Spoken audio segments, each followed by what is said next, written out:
ಶೀರ್ಷಿಕೆ ರಾಮನ ವನವಾಸ ಪಾತ್ರಗಳು. ರಾಮ ಅಯೋಧ್ಯೆ ಪ್ರಿನ್ಸಿಪಲ್ಸ್, ಧರ್ಮಪಾಲಕನು, ಮೋಕ್ಷದ ಪರವೇಧಕನು. ಸೀತಾ ರಾಮನ ಭಕ್ತಿಯುತ ಪತ್ನಿ.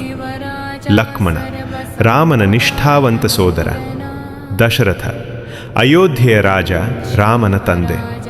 ಕೇಕೇಯಿ ರಾಜ್ಯದ ರಾಣಿ ಮತ್ತು ದಶರಥನ ಪತ್ನಿ.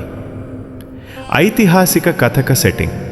ಅಯೋಧ್ಯೆಯ ರಾಜಭವನ ಭವ್ಯವಾದ ಇಲ್ಲಿನ ಕಟ್ಟಡಗಳನ್ನು ಒಳಗೊಂಡಿರುವ, ಆದರೆ ದುಃಖದ ಮೋಡವು ಹಾರಾಡುತ್ತಿದೆ.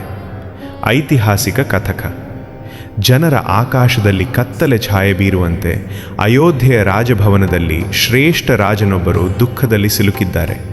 ಇದು ಕುಲತ್ತಿನ ನಿರ್ಧಾರವಲ್ಲ, ಇದು ದುಃಖ ಅತಿರೇಕವಲ್ಲ. ದಶರಥ ಕವರಿಯ ನಿರೀಕ್ಷಿಸುವಂಥ ಆತ್ಮಸ್ಥಿತಿ ಹೊಂದಿರುವ ದೇಹವನ್ನು ನಿಂತಿರುವನು. ದಶರಥ ದುಃಖದಿಂದ, ನನ್ನ ಬಾಲಕಗಳು, ನಾನು ನಿಮಗೆ ದುಃಖದ ಸುದ್ದಿ ತಿಳಿಸುತ್ತಿದ್ದೇನೆ. ನಂಬುವುದಿಲ್ಲ ಎಂದು ತಿಳಿದು ತಂದೆ, ಇದು ಸಂಭವನೀಯವಲ್ಲ. ರಾಮನು ಈ ರಾಜ್ಯದ ಸಕಲ ಹಕ್ಕು ಮಾಡಿದವರು. ನೀವು ಇವನನ್ನು ಹೇಗೆ ಕಳಿಸುತ್ತೀರಿ? ಸೀತಾ ಗೌರವಿಯ ರಾಜನಂತೆ ನಾನು ರಾಮನೊಂದಿಗೆ ಕಾಡಿಗೆ ಬರುವೆ. ನಿಜವಾದ ಪತ್ನಿ ತಮ್ಮ ಪತಿಯ ಪಕ್ಕ ನಿಯತವಾಗಿ ಇರುತ್ತಾಳೆ. ರಾಮ ಶಾಂತ ಮತ್ತು ಸ್ಥಿತಿಯಲ್ಲಿರುವನು ಮಾತನಾಡುತ್ತಾನೆ. ರಾಮ ಯುವಕ, ವಿದ್ಯೆಪ್ರಿಯ ಸೀತಾ ತಂದೆಯ ಆದೇಶವನ್ನು ಪ್ರಶ್ನಿಸುವುದಿಲ್ಲ. ನಾನು ಕಾಡಿಗೆ ಹೋಗುತ್ತೇನೆ, ಆದರೆ ನಾನು ಒಬ್ಬನಲ್ಲಿದ್ದೇನೆ. ನೀನು ಮತ್ತು ಲಕ್ಷ್ಮಣನನ್ನು ನನ್ನೊಂದಿಗೆ ಕೊಂಡೊಯ್ಯುತ್ತೇನೆ. ದಶರಥ ಕಾಳಜಿಯೊಂದಿಗೆ ಕೈಗೆ ಹಾಕುತ್ತಾನೆ. ದಶರಥ ಪ್ರಾರ್ಥಿಸಿ, ರಾಮ ನನ್ನ ಮಗ, ನನ್ನ ಕ್ಷಮಿಸು. ಇದು ನನ್ನ ತಪ್ಪಿನ ಫಲಿತಾಂಶ. ನೀನು ನ್ಯಾಯದ ಪ್ರತೀಕವನ್ನು ಕೂಡಿಸುತ್ತಿದ್ದೀಯ.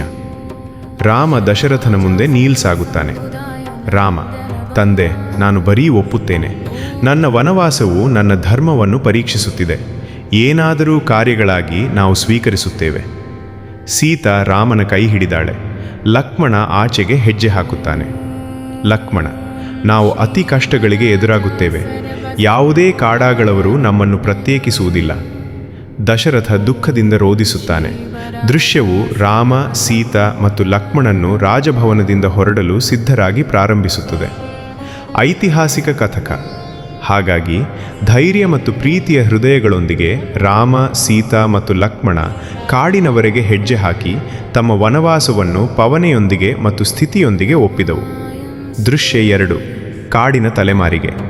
ಕಾಡಿನ ತಲೆಮಾರಿಗೆ ನಿಂತಿದ್ದಾರೆ. ಪ್ರಕೃತಿಯ ಧ್ವನಿಗಳು ಸುತ್ತುತ್ತಿರುವವು. ಸೀತಾ ಮುಂದ.